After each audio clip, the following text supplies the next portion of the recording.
Bonjour à tous, on se retrouve aujourd'hui pour la conférence de presse de Karim Adeyemi, notre nouvelle recrue qui a été officialisée ce jeudi, donc hier, et il a donc répondu aux questions des journalistes et on commence tout de suite avec la première question qui lui a été posée. On lui dit « Bienvenue à Barcelone, à quoi t'attends-tu pour cette saison sur le plan individuel et collectif avec l'équipe ?» Adeyemi répond « Mes attentes sont élevées, je pense que je peux le dire et le répéter. Maintenant je vais jouer pour le plus grand club du monde, c'est un honneur pour moi. Je veux montrer au coach, à l'équipe et à tous ceux qui soutiennent le Barça que je suis ici pour gagner et aider l'équipe. » Ensuite on lui dit « Quelle a été l'importance de Hansi Flick dans ta prise de décision pour signer à Barcelone ?» Adeyemi répond « Il est l'une des raisons pour lesquelles je suis ici. J'ai eu de très bonnes conversations avec lui, je lui ai fait confiance dès le début, il m'a parlé de ce qu'il voulait, pour ce club et pour les gens d'ici et pour l'équipe, et je lui ai dit que j'étais prêt à tout pour aider l'équipe et atteindre tous les objectifs. » Ensuite on lui dit « Est-ce que la Ligue des Champions est ton objectif principal en signant à Barcelone ?» Adeyemi répond « Je pense que la Ligue des Champions fait partie des grands objectifs qu'on a envie d'atteindre, mais c'est pas tout, chaque match est important dans ce club, au final on veut gagner des titres et la Ligue des Champions en fait partie, c'est un très grand objectif, personnellement je vais essayer de donner mon meilleur pour qu'on puisse tout gagner. » Ensuite on lui dit « À quel poste préfères-tu jouer ? À droite, à gauche, dans l'axe ?» Adeyemi répond « Personnellement, ça n'a pas d'importance, je peux jouer à tous les postes en attaque, j'ai déjà joué partout par le passé, donc peu importe, je veux juste aider l'équipe, avoir la confiance de mes coéquipiers et les aider pour qu'on atteigne nos objectifs. » Ensuite, on lui dit « De quel sujet as-tu parlé avec Hansi ? Que t'a-t-il demandé ? Il t'a dit ce qu'il attendait de toi concrètement et à quel poste tu joueras ? » Adeyemi répond « Avant de prendre ma décision, j'ai eu une longue conversation avec lui, une très bonne conversation, et concernant le poste, je ne lui ai pas posé la question parce que pour moi le plus important c'est d'avoir sa confiance. Il m'a dit que c'était une étape importante pour moi de venir ici et que je dois continuer à apprendre et à évoluer parce que c'est un club différent, le plus grand club du monde. Il m'a demandé si j'étais prêt pour tout ça et je lui ai dit oui. Pour tout ce dont il aura besoin, je répondrai présent à l'entraînement et je donnerai tout pour le club et l'équipe. » Ensuite, on lui dit « Qu'est-ce que tu as pensé ou ressenti quand ton agent t'a parlé de l'intérêt du Barça et quelles sont tes idoles d'enfance au Barça ?» Adeyemi répond « Honnêtement, je n'y croyais pas parce que je connais mon potentiel et la saison dernière n'a pas été la meilleure pour moi. Je suis très reconnaissant pour cette opportunité. Comme je l'ai dit, Hansi a joué un très grand rôle dans tout ça. Il m'a dit qu'il me voulait mais qu'il fallait que je donne tout. C'est impressionnant pour moi, je suis vraiment honoré et reconnaissant pour ça. Et concernant les idoles, je pense que le meilleur joueur c'est Messi. Pour moi, ça a toujours été Messi. J'ai aussi beaucoup aimé Ronaldinho et beaucoup d'autres joueurs qui ont joué pour ce grand club. » Ensuite, on lui dit « Tu es gaucher, mais tu peux jouer sur les deux côtés, tu peux aussi jouer au poste de la mine. Est-ce que tu penses que tu auras une bonne connexion avec lui ? C'est lui le joueur le plus important de l'équipe en attaque. » Adeyemi répond « Je ne le connais pas personnellement, mais sur le terrain, son talent parle de lui-même. C'est un super joueur, il a toute la joie et la bonne humeur nécessaires pour jouer au football. Je pense qu'on pourra avoir une très bonne connexion parce qu'il est non seulement un buteur et un dribbleur, mais il sait aussi créer des occasions pour les autres. Je pense que c'est l'idéal pour moi. Je suis quelqu'un qui court dans le dos des défenseurs pour recevoir le ballon. Je pense que ça peut bien fonctionner. On veut avoir une bonne connexion tous ensemble, bien se connaître et je suis sûre à 100% qu'au final, ça sera positif. » Ensuite, un journaliste lui dit concernant Lamine, il est jeune, il n'a que 19 ans, comment peux-tu l'aider, lui et les jeunes joueurs de l'équipe ? Adeyemi répond « Déjà, je dois apprendre l'espagnol pour parler avec eux. J'ai des facilités avec les langues, donc je pense que ça sera rapide. On a beaucoup de jeunes joueurs qui sont très bons au club. Je vais essayer de bien me connecter avec eux.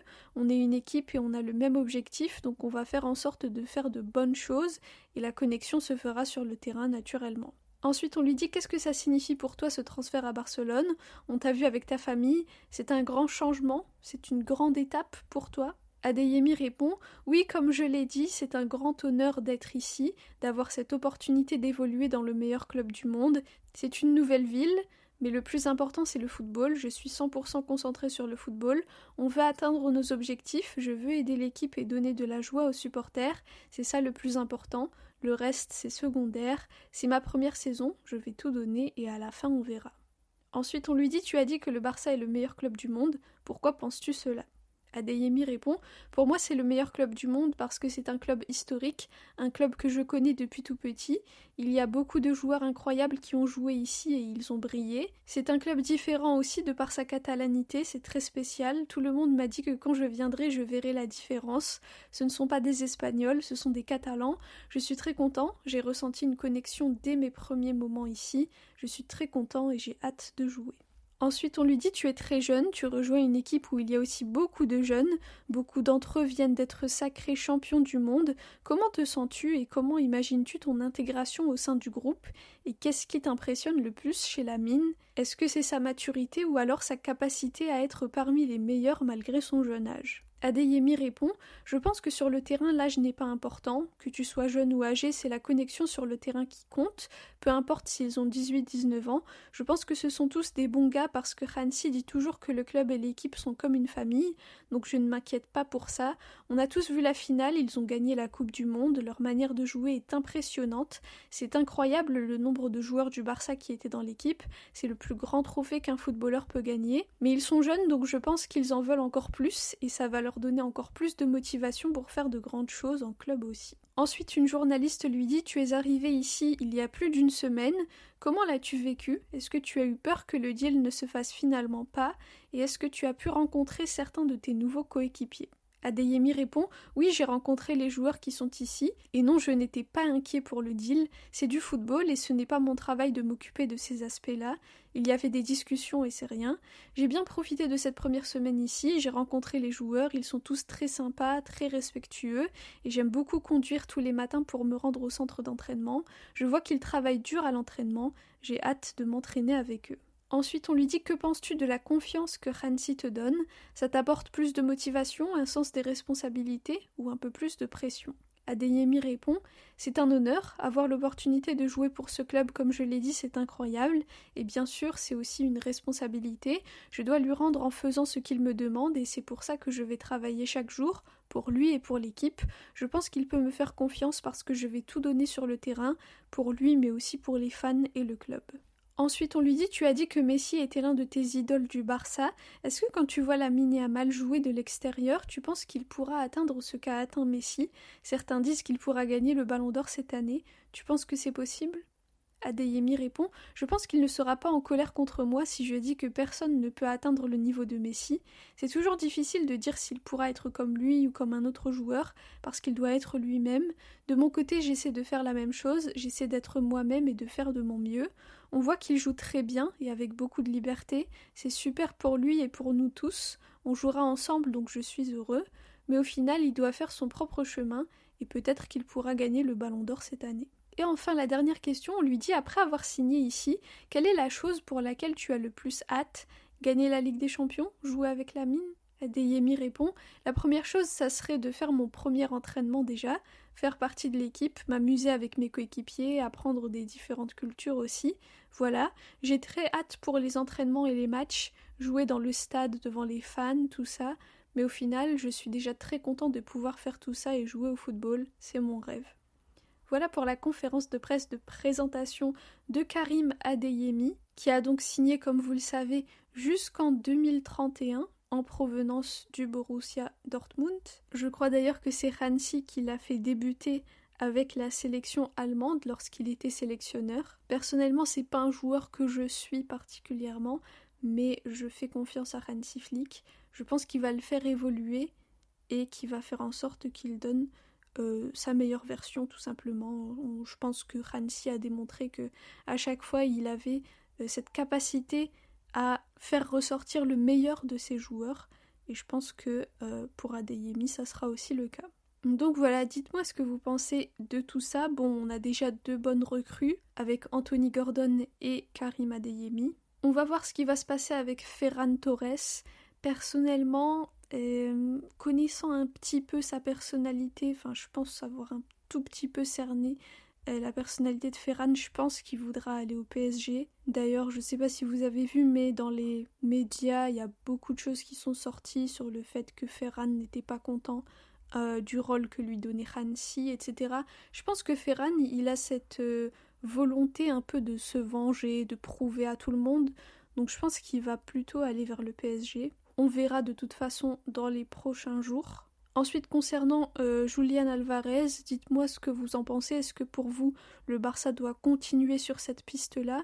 D'après ce que j'avais vu, Laporta a dit que l'offre était valable jusqu'au 31 juillet, enfin jusqu'à fin juillet en tout cas. On a vu aussi que le CEO de l'Atlético a dit qu'il ne vendrait jamais Julián Alvarez, que ce soit à 150 ou 200 millions, peu importe. Donc bon, il a un petit peu pris en otage le Julián.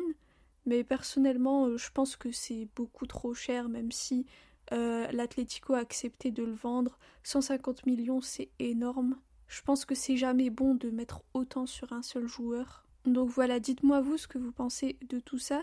Il y a aussi beaucoup de choses qui sortent dans les médias concernant Frenkie de Jong. Frenkie de Jong qui est malheureusement blessé. Et en plus, c'est une blessure de longue durée qui va l'éloigner des terrains pendant 5 mois à peu près. Donc c'est vraiment une très mauvaise nouvelle. Je trouve personnellement que Frenkie apporte énormément quand il joue, donc c'est vraiment dommage qu'il soit pas là pendant autant de mois. Et je sais pas si vous avez vu les infos, mais il y a aussi des histoires qui disent que les relations entre Hansi Flick et Frenkie de Jong sont mauvaises. Bon, je sais pas trop exactement pourquoi, ni si c'est vrai à 100%, mais visiblement chaque été, il y a un problème avec Frenkie, donc soit on veut le vendre, soit il veut partir, soit on veut le pousser à partir. Je pense qu'il a jamais voulu partir, mais il y a toujours des soucis avec Frenkie de Jong, je sais pas qui lui en veut, mais en tout cas dans les médias, il y a beaucoup de choses qui sortent à chaque fois sur lui, que ce soit sur son prétendu salaire XXL il y a quelques années, ou d'autres choses. C'est vrai qu'il y a souvent des choses autour de Frenkie. Donc bon, on verra comment ça se déroule. Et puis voilà. Concernant les matchs amicaux du Barça, donc il y en aura un aujourd'hui, donc vendredi 24, contre une équipe catalane. Une petite équipe, je crois, de 3e division ou quelque chose comme ça. Je pense pas que ça sera diffusé. Et sinon, la semaine prochaine, la pré-saison commencera officiellement, entre guillemets, et ça sera avec un match contre Birmingham le 31 juillet. Ça sera diffusé sur la chaîne officielle du Barça sur YouTube, donc pour les membres uniquement, donc ceux qui sont membres de la chaîne, vous pouvez y avoir accès et avoir accès aussi au match du Gamber qui se jouera contre Al Ahly, une équipe égyptienne, pas l'équipe saoudienne. Donc pour le Gamber, il n'y a pas encore de date officielle. Par contre, le 8 août, il y aura un match un peu spécial. D'après ce que j'avais entendu, c'est une sorte de mini-tournoi. Donc en fait, le Barça jouera une première mi-temps contre Nottingham Forest et une deuxième mi-temps contre l'Udinese. Donc l'équipe italienne, bon, c'est assez novateur comme format, je trouve, mais bon, c'est pas plus mal. Personnellement, je pense que c'est vraiment une bonne chose qu'il n'y ait pas de tournée asiatique ou états-unienne comme les saisons précédentes, parce que c'est extrêmement fatigant et épuisant pour les joueurs, et on sait que pendant la saison ils ont besoin d'avoir beaucoup d'énergie, donc il faut pas les cramer dès la pré-saison en les emmenant sur des continents et dans des pays où la chaleur, l'humidité, ça contribue à accentuer la fatigue, etc.